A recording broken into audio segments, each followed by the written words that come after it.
विद्यार्थी मित्रांनो, सह्याद्री ट्युटोरियल्स मध्ये तुमचं स्वागत आहे. हॅलोजन डेरिव्हेटिव्ह ऑफ अल्केन या टॉपिक मध्ये लक्षात घ्या. आपण या लेक्चर मध्ये मी तुम्हाला IMP क्वेश्चन तर प्रोव्हाइड करणारच आहे, पण माझं अनालिसिस असं आहे की मी लास्ट इयर PYQs बघितले, मी क्वेश्चन बँक सुद्धा बघितले. या टॉपिक मध्ये पैकीच्या पैकी मार्क मिळवायचे असतील तर रिॲक्शन्स आल्याच पाहिजे. ओके, आता मी तुम्हाला सांगतो रिॲक्शन्स आल्या पाहिजेत मान्य आहे, पण थेरॉटिकल पण काही क्वेश्चन्स आहेत ना.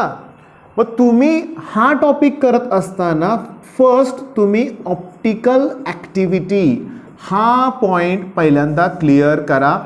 100% याच्यावरती क्वेश्चन येणार. एक तर डेफिनेशन येतील. डेफिनेशन अगोदर कोणत्या कोणत्या आल्यात सांगू तुम्हाला मी. Define enantiomers, define racemate, define optical activity. Okay, explain optical activity. पुन्हा डिफाईन रेसिमेटच आलंय, रिपीट झालंय. पण असिमेट्रिक कार्बन ॲटम डेफिनेशन या सेक्शनमध्ये जेवढ्या आहेत तेवढ्या करायच्या. म्हणजे तुम्हाला सांगू का की ऑप्टिकल ॲक्टिव्हिटीमध्ये स्टार्ट करताना चला डेफिनेशन पासून स्टार्ट करा. सगळ्या डेफिनेशन झाल्या ना की तुम्ही एक्सप्लेन करा ऑप्टिकल ॲक्टिव्हिटी. म्हणजे बघा, एक्सप्लेन ऑप्टिकल ॲक्टिव्हिटी कुणासाठी? 2-क्लोरोब्युटेन, 2-क्लोरोब्युटेन किंवा लॅक्टिक ॲसिड म्हणजे अल्फा हायड्रॉक्सीप्रोपियोनिक ॲसिड.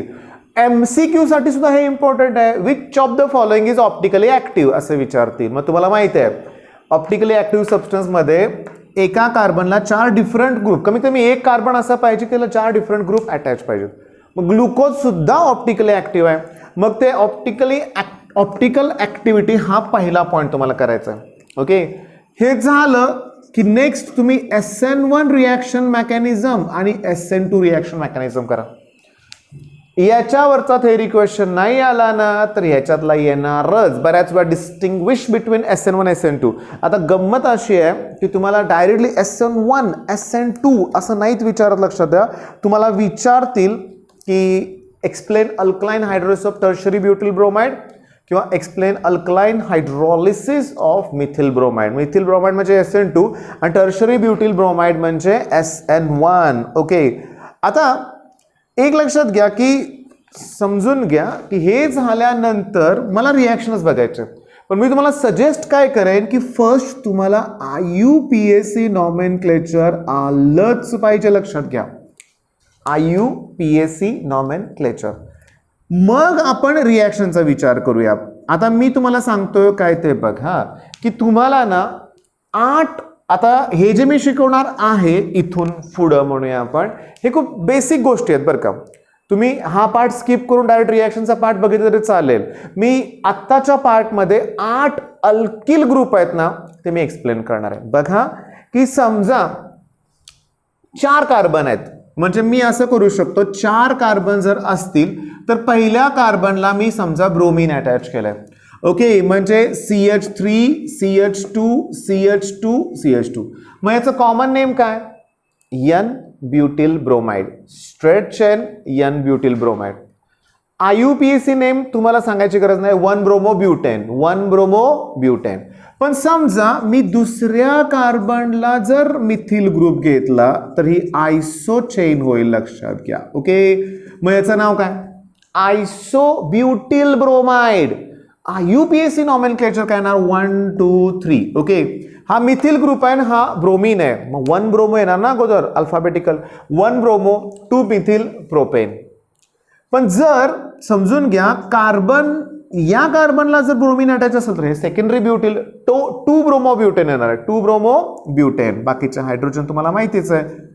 आता सगळ्यात महत्वाचं की ब्रोमीन ज्या कार्बनला अटॅच आहे तो कार्बन 3 कार्बनला अटॅच असेल तर हे टर्शरी ब्युटिल ब्रोमाइड. नॉमेनक्लेचर मध्ये 1 2 3 2 bromo 2 methyl propane. 2 bromo 2 methyl propane. आता जर 3 कार्बन असतील तर स्ट्रेट चेन घेतली. पहिल्या कार्बनला ब्रोमीन तर N प्रोपिल ब्रोमाइड किंवा 1 ब्रोमो प्रोपेन. दुसऱ्या कार्बनला ब्रोमीन अटॅच केला तर 2 ब्रोमो प्रोपेन. ओके, आलं का लक्षात तुमच्या? 6 स्ट्रक्चर झाले. हे 4 आणि 2. आता उरले 2 कुठले माहिती आहे का? मिथिल ब्रोमाइड आणि इथिल ब्रोमाइड. त्यात काही N आयसो असं काय नाहीये. मग हे स्ट्रक्चर तुम्हाला बाळांनो जमलेच पाहिजेत. ह्यांचे IUPAC नॉमेनक्लेचर सुद्धा जमलं पाहिजे. गंमत म्हणजे काय, हे 8च्या 8 स्ट्रक्चर तुम्हाला अल्कोहोल मध्ये परत आहेत. टर्शरी ब्युटिल ब्रोमाइड मध्ये ब्रोमिनच्या ऐवजी समजा मी OH लिहिलं, झालं ते टर्शरी ब्युटिल अल्कोहोल, म्हणजे 2 मिथिल प्रोपॅन 2 OL. आता अल्कोहोलमध्ये OL शेवटी लिहितोय आपण. ब्रोमिन असेल तर ब्रोमो आलं, मग अल्फाबेटिकल ऑर्डर ते अगोदरच घ्यावं लागणार. 1 ब्रोमो 2 ब्रोमो. बळा तुम्ही IUPAC पहिल्यांदा शिका. ठीक आहे, मग आता वेळ न घालवता आपण आता रिॲक्शन बघूया.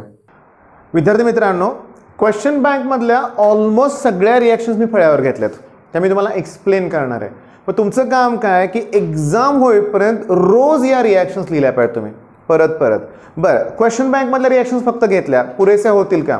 जर PYQ ओपन केलं तर PYQ मध्ये सगळे हेच क्वेश्चन्स तुम्हाला बघायला मिळतील. पण बघा, लक्ष द्या, मी तुम्हाला सांगतो की टेक्स्टबुक मधली प्रत्येक रिॲक्शन तुम्हाला आली पाहिजे.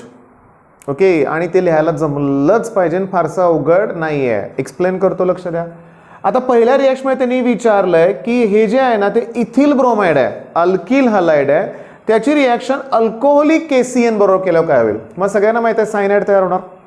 पण जर इथं मी AgCN घेतलं तर आयसोसायनाइड तयार होतं. म्हणजे होणार काय की हा नायट्राइल ग्रुप या ब्रोमिनला सबस्टिट्यूट करेल, CH3CH2CN प्रोपॅन नायट्राइल तयार होईल. प्रोपॅन नायट्राइल लक्षात घ्या, किंवा इथिल सायनाइड, आणि K आणि Br सेपरेट होईल.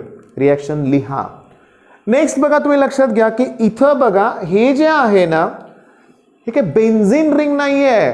ओके, बघा हे इथं मिथिल ग्रुप अटॅच आहे आणि हे सायक्लोहेक्झीन आहे.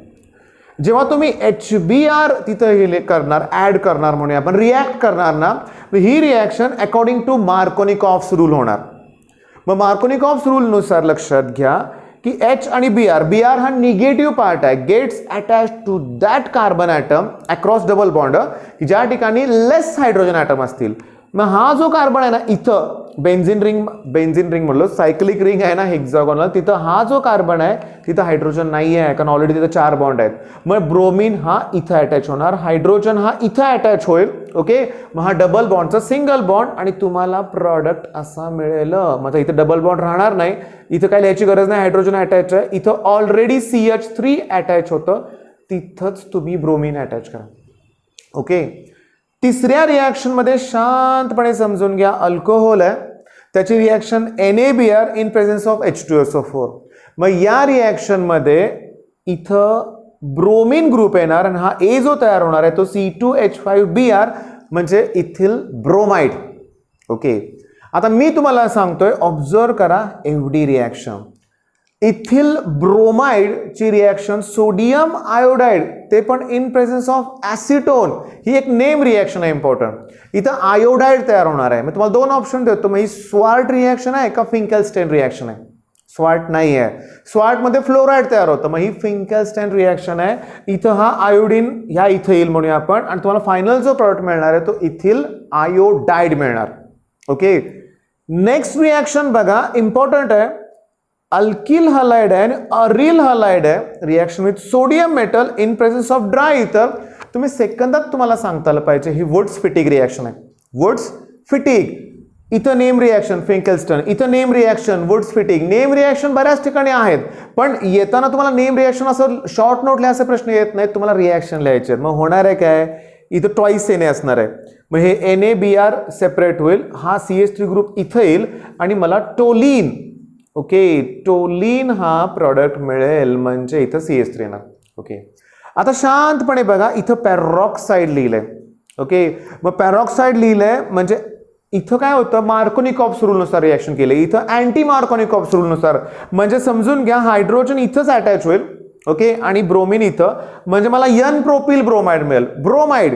पण नेक्स्ट रिॲक्शन कुठली आहे परत बघा ना, फिंकलस्टेन रिॲक्शन आहे, म्हणजे इथं आयोडाइड फॉर्म होणार आहे, लक्षात घ्या, म्हणजे N प्रोपिल आयोडाइड.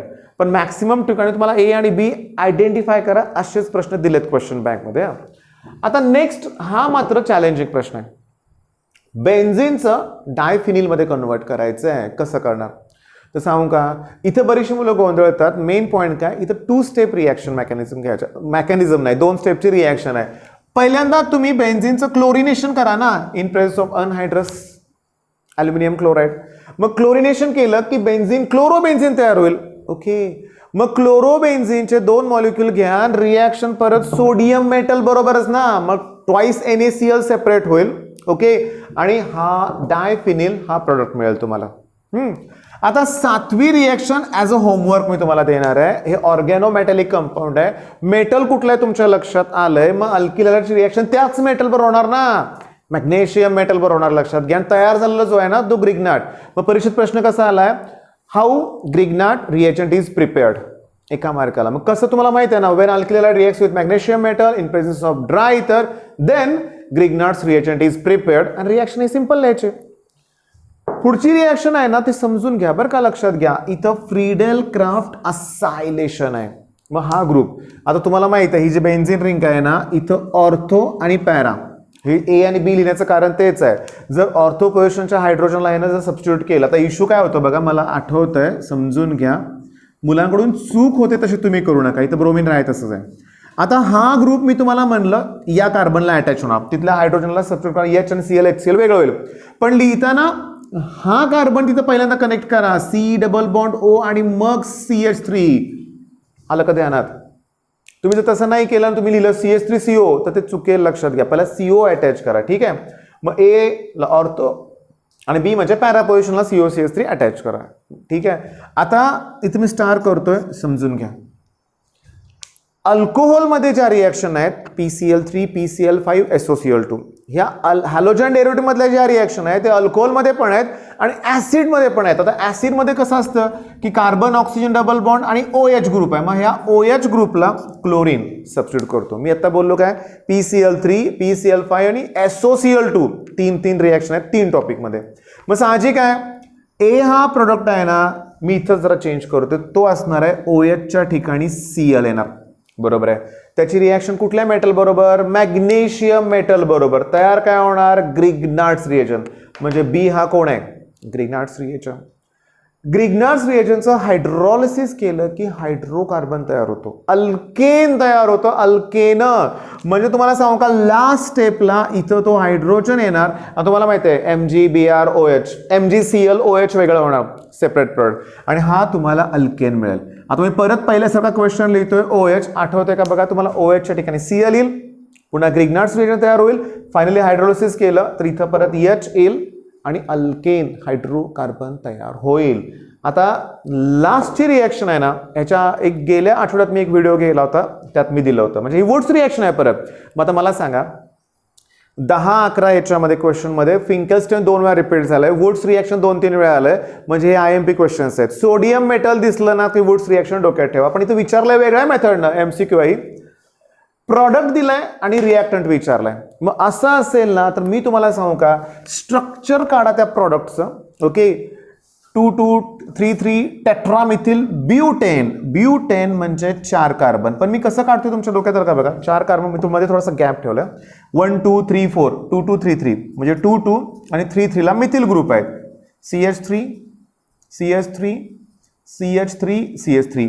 आता मला रिएक्टंट मिळालाय, मी निम्मा पार्ट पुसूनच टाकतोय आणि यालाच मी आता, मी ते आठवत नाही मला, ब्रोमिन लिहून टाकतो मी. ओके, त्याने अल्किल हॅलाइड मध्ये रिएक्शन सोडियम मेटलवर होतं. म्हणजे ठीक आहे, मग हॅलोजन मला पाहिजे तो ब्रोमिन घेतला मी. आता हा तुमचा रिएक्टंट तुम्हाला मिळाला वुड्स रिएक्शनसाठी. रिएक्शन मी तुम्हाला कसं केलं तुम्हाला कळालं का, प्रॉडक्टचं स्ट्रक्चर काढलं, निम्माच पार्ट घेतला, सिमेट्रिकली कट केलं त्याला आणि त्याला ब्रोमिन अटॅच केला. आता ही रिएक्शन समजा मला सोडियम मेटल बरोबर करायचं आहे. ओके, आता तुम्हाला माहिती आहे वुड्स रिएक्शन मध्ये याचे 2 मॉलिक्युल आहेत. मग दुसरा मॉलिक्युल लिहिताना मी असं लिहितो की Br. ओके, हा कार्बन CH3 CH3 आणि CH3. तुम्हाला सगळ्यांना माहिती आहे NaBr सेपरेट होणार, हे 2 ग्रुप येणार एकत्र आणि हाच मगाशी लिहिलेलाच प्रॉडक्ट मिळणार ना, 2,2 3,3 टेट्रामिथिल ब्यूटेन. ओके, मग आता बाळांनो ह्या रिएक्शन्स लिहायला लगेच सुरुवात करा. पुढच्या 1-2 तासात व्हायलाच पाहिजे. बेस्ट ऑफ लक. धन्यवाद.